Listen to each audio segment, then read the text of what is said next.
Vagabond WineGuy here. I am so happy to celebrate National Scotch Day. July 27th, one of my most favorite spirits, brings back so many great memories that take me back to family and friends, and of course some crazy adventures.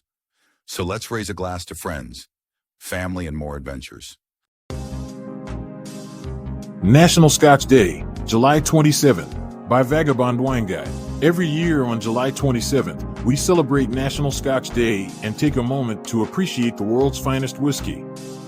From its smoky, peaty, and sea salty flavors to its smooth finish, Scotch is a unique drink that has been enjoyed for centuries.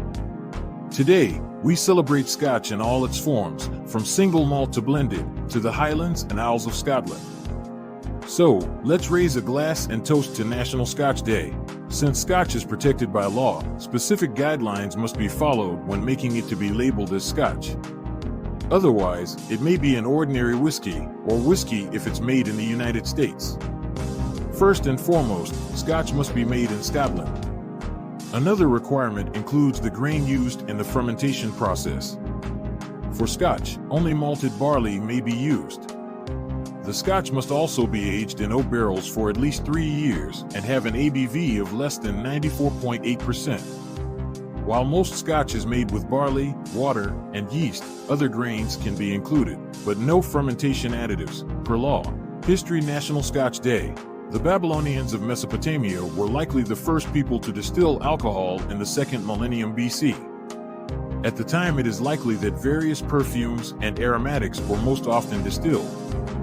The earliest records of the distillation of alcohol for the purpose of drinking date back to 13th century Italy, where harder alcohols were distilled from wine.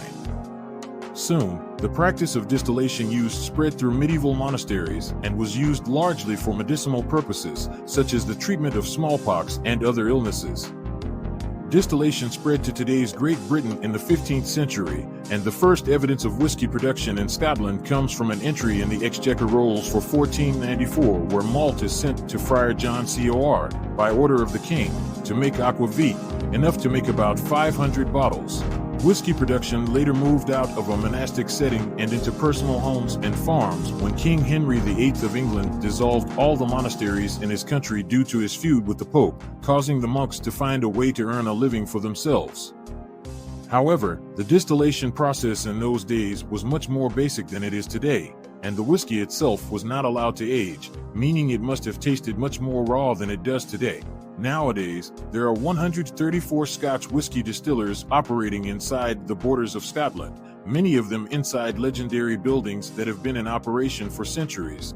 This video was brought to you by Palawan Perfection and its affiliates, and we invite the world to come and visit Palawan, Philippines, which was voted best island in the world in 2013, 2016, 2017, and 2020 by Travel Plus, Leisure Travel Magazine, and many more awards too numerous to mention here by the Worldwide Travel and Tourism Press. Palawan awaits.